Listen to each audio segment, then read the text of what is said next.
네 번째, 공유압 액추에이터에 대해서 알아보도록 하겠습니다. 액추에이터라고 하는 것은 공압과 유압 에너지가 변환된 기계적 에너지로 일을 하는 기기를 액추에이터라고 하는데요. 그러니까 실제적으로 일을 하는 기기라고 보시면 되는데, 직선 운동을 하는 실린더와 회전 운동을 하는 모터로 나눌 수가 있겠습니다.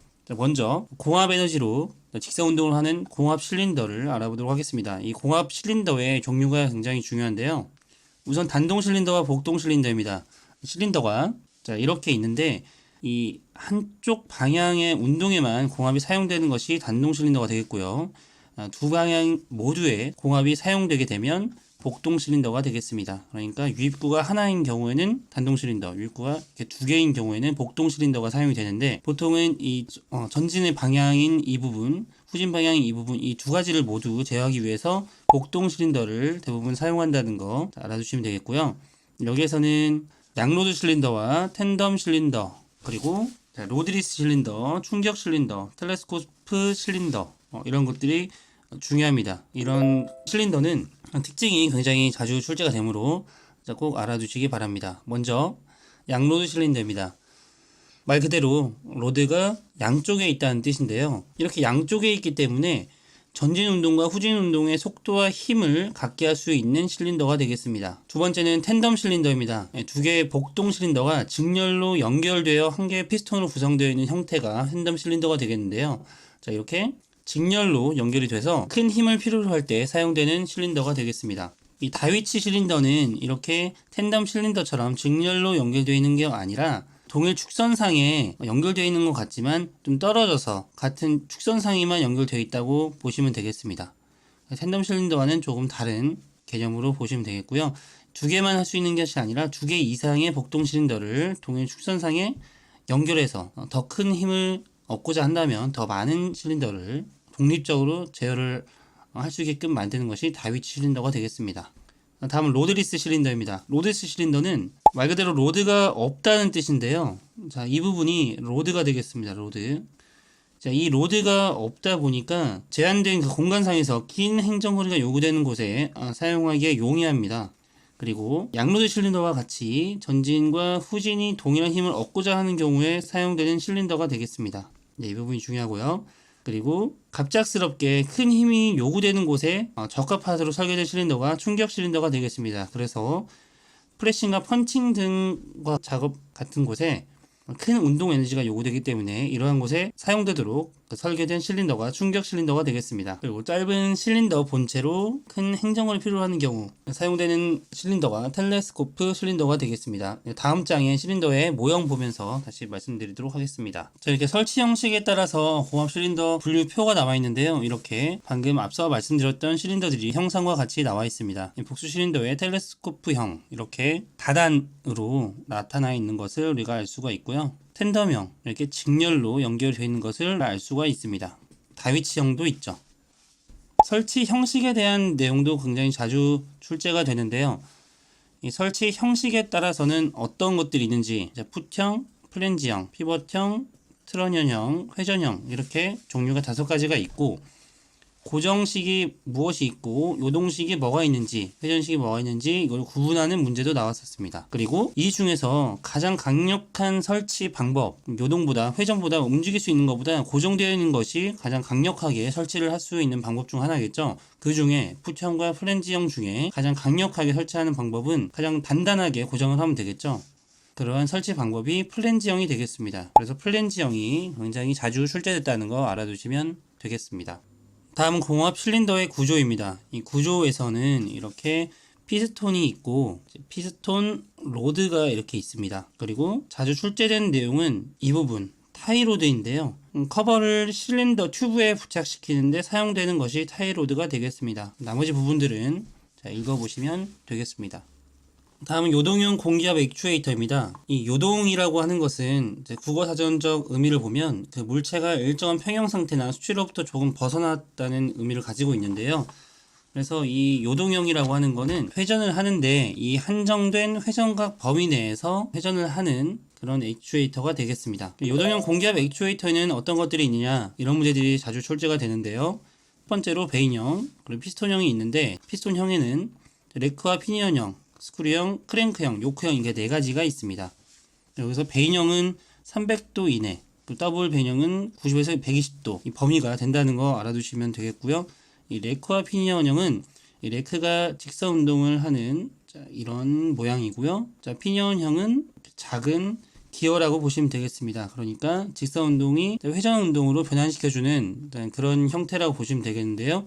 이런 레크와 피니언형 요동 공기압 액추에이터는 범위가 45도에서 720도까지 굉장히 큰 범위까지 회전각을 조절할 수가 있다라고 보시면 되겠습니다. 바로 개념 잡기 문제 풀어보도록 하겠습니다. 전진과 후진 시 추력이 같은 장점을 갖는 실린더가 추력을 구하려면 힘을 구해보면 되겠는데요. 이 힘은 압력 곱하기 면적으로 구할 수가 있습니다. 그러면 실린더가 이렇게 있다고 치면 여기 이 부분 튜브 내경이죠. 튜브 내경을 틴 D라고 하고 피스톤 로드 내경을 작은 D라고 하면 이 전진 시의 면적은 이 파란색 부분이 되겠습니다. 전진 시의 추력은 이렇게 압력 곱하기 4분의 파이 큰 D 제곱이 되겠고, 이 주황색 부분이 후진과 관련된 면적이 되겠습니다. 근데 후진 시의 F 추력은 압력 곱하기 4분의 파이 D제곱 마이너스 D제곱이 되겠습니다. 근데 이렇게 추력 같은 장점을 갖는다고 했으므로 여기 파란색 부분과 주황색 부분, 전진과 후진 시의 면적이 같다는 뜻이겠죠? 그러면 어떻게 되겠죠? 이런 식으로 될 겁니다. 이런 모양, 양로드 실린더가 되겠죠? 그래서 답은 추력과 같은 전진과 후진 시의 추력이 같은 장점을 갖는 것은 양로드 실린더가 되겠습니다. 두 번째 개념제 풀어보도록 하겠습니다. 두 개의 복동 실린더가 직렬로 하나의 유니트에 조합되어 가합하면 약 2배의 추력을 얻을 수 있는 구조의 실린더. 좀 그림으로 그려보겠습니다. 이런 식으로 직렬로 구성이 됐다는 얘기겠죠. 직렬로 연결된 거 텐덤 실린더였죠. 텐덤 실린더. 다비치 제어 실린더는 이렇게 하나의 유니트가 아니라 개별적으로 연결시켜 놓은 것이라고 보시면 되겠습니다. 독립적으로 움직여서 큰 힘을 얻게 되는 실린더가 되겠습니다. 여기서는 하나의 유니트에 조합되어 있다고 했으므로 텐덤 실린더가 가장 적합한 답이라고 볼 수 있겠습니다. 다음 세 번째 개념제 보시겠습니다. 공기압 실린더의 설치 형식이 아닌 것은, 설치 형식에는 우선 고정형, 요동형, 회전형 이렇게 세 가지로 나눌 수가 있었죠. 고정에는 풋형, 플랜지형이 있었고, 요동에는 트러니언형, 피벗형이 있었습니다. 속하지 않은 거 타이로드형이 있겠죠. 타이로드는 뭐였죠? 실린더 구조에서 커버를 실린더 튜브 부착 시에 사용하는 것이 타이로드였죠. 답은 3번이 되겠습니다. 다음 개념 문제 풀어보도록 하겠습니다. 요동형 실린더가 아닌 것은, 우선 요동형 실린더의 대표적인 실린더는 베인형이 있었고요. 그 다음 피스톤형이 있었습니다. 피스톤형 안에 속하는 실린더가 뭐가 있었죠? 레그 피니언, 스크류형 이런 것들이 쭉 있었죠.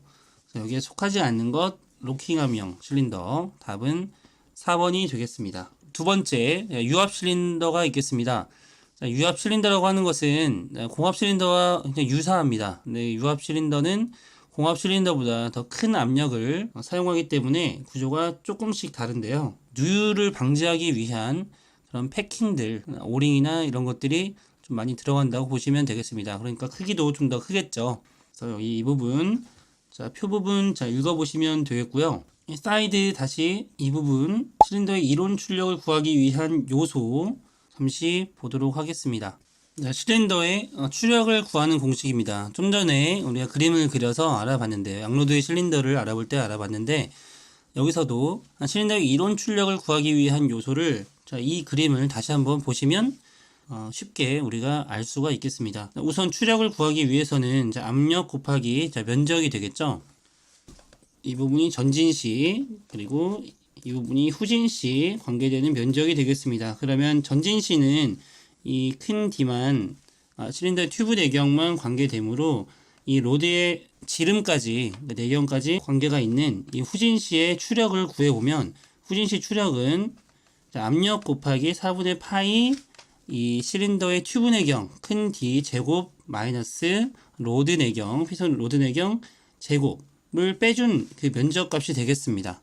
그렇기 때문에 우리가 실린더의 이론 출력을 구하기 위한 요소로는 공기 압력이 있어야 되고요. 면적을 구하려면 우리가 이 지름들이 필요하죠. 4분의 파이 D 제곱이기 때문에 여기 실린더의 튜브 내경 큰 D, 그리고 휘선 로드 내경인 작은 D, 이렇게 세 가지가 필수적으로 필요하게 됩니다. 그렇기 때문에 공기압력, 실린더의 튜브 내경, 피스톤의 로드 내경, 이 세 가지가 중요하다는 거, 이 세 가지 내용 숙지를 하시고 넘어가시면 되겠습니다. 네, 다음 개념 잡기 문제 바로 풀어보도록 하겠습니다. 방금 판서를 통해서 이론 출력을 구하기 위해서 필요한 요소 세 가지를 알아봤었죠. 자, 공기 압력, 실린더의 튜브 내경, 피스톤 로드 내경, P 그리고 큰 D, 작은 D 이렇게 세 가지가 꼭 필요했었습니다. 세 번째, 공압 모터입니다. 공압 모터라고 하는 것은 공기의 압력 에너지를 회전 운동으로 변환시켜주는 공기압 기기가 되겠는데요. 이 공압 모터의 종류와 각각의 특징이 중요합니다. 먼저 피스톤형이 있고 베인형이 있습니다. 그리고 기어형, 터빈형이 있는데요. 피스톤형은 구조가 굉장히 복잡하고 비싼 대신에 효율이 굉장히 높습니다. 베인형은 이 기어형과 피스톤형의 중간 단계라고 보시면 되고요. 이 기어형은 고속회전 고토크형으로 주요 이용이 되고 좀 값이 싸고 가장 많이 사용된다고 보시면 되겠습니다. 이렇게 네 가지 종류 알아두시면 되겠고요. 특징입니다. 공압 모터의 특징은 따로 외우실 필요 없이 이 공압과 특징이 거의 일맥상통한다고 보시면 되겠습니다. 이 공압 에너지 처음에 이 특징을 말씀을 드릴 때 이 공압 에너지는 가장 큰 특징이 압축성이었습니다. 이 압축성 때문에 정밀 제어가 굉장히 어렵다는 거, 균일한 속도를 얻기 어렵다는 거, 하지만 유압과 달리 과부하에 안전하다는 거, 이런 특징들이 있었죠. 밑에 보시겠습니다. 에너지를 축적하기 가장 좋습니다. 과부하에 안전하고요. 폭발의 위험이 없겠죠. 유압에 비해서 폭발의 위험이 없고, 기동 정지, 로케이션, 운전 이런 것들은 쉽습니다. 운전면이 많이 소요되고요. 정밀한 운전이 어렵다는 거, 그리고 정밀한 제어가 어렵고 소음이 발생한다는 거, 이런 것들이 공압 에너지의 특징과 거의 비슷한 내용이라고 보시면 되기 때문에 따로 외우지 마시고 공압 에너지의 특징만 잘 알아두시면 되겠습니다. 개념 잡기 문제 바로 풀어보도록 하겠습니다. 공기압 모터의 특징으로 옳은 것, 과부하에 대해서 비교적 안전하죠. 자, 요동형 공기압 모터는 회전각의 제한이 있습니다. 이 요동형이라고 하는 게 회전각의 제한이 있다는 것을 뜻하기 때문에 2번 선택지는 틀린 5선택지가 되겠고요. 모터를 사용하면 고속을 얻기가 어렵다. 고속을 얻기가 어렵지 않죠. 그리고 공기압 모터 회전 속도는 무단으로 조절할 수 있죠. 그래서 답은 옳은 것은 1번이 되겠네요. 그럼 바로 유압 모터 네 번째 보시겠습니다. 유압 모터의 종류가 나오고요. 유압 모터의 특징이 나옵니다. 자, 유압 모터의 종류에는 기어 모터 있고요. 베인 모터, 피스톤 모터, 공압 모터와 비슷하다고 보시면 되겠습니다. 사용 압력만 다르다고 보시면 되고요. 자, 가장 구조가 간단하고 값이 싼 것은 기어 모터가 되겠죠. 그리고 가장 구조가 복잡하고 비싼 것, 효율이 가장 좋은 것은 피스톤 모터가 되겠고요. 그 사이, 기어 모터와 피스톤 모터의 사이 특징을 가지고 있는 것이 베인 모터라고 생각하시면 되겠습니다. 네, 기본적으로 베인 모터는 좀 로터가 이제 회전하는 구조이기 때문에 이렇게 누설에 강하다는 거, 이 정도만 좀 알아두시면 되겠고요. 바로 특징 알아보도록 하겠습니다. 유압 모터의 특징도 공압 모터의 특징처럼 유압 에너지와 비슷한 특징을 가지고 있다고 보시면 되는데요. 이 유압 특징이 소형으로도 큰 출력을 낼 수 있다는 큰 장점이 있었죠. 그리고 기름을 사용하기 때문에 그 이물질에 민감하다는 거, 그리고 온도 변화에 민감하다는 거, 이런 부분들만 잘 알아두시면 되겠습니다. 바로 개념 잡기 문제 풀어보도록 하겠습니다. 유압 모터의 종류가 아닌 것, 기어, 베인, 피스톤 이렇게 세 가지였죠. 답은 3번이 되겠고요. 다음 개념 잡기 문제 보시겠습니다. 자, 유압 모터 중 구조면에서 가장 간단하고 했으므로 기어 모터죠. 기어 모터. 답은 1번이 되겠습니다. 다른 부분들도 읽어봐도 좋은데 우리가 구조면에서 가장 간단한 거 바로 기어 모터로 찍을 수 있도록 우리가 공부해야겠죠. 가장 복잡한 것은 피스톤 모터가 되겠습니다.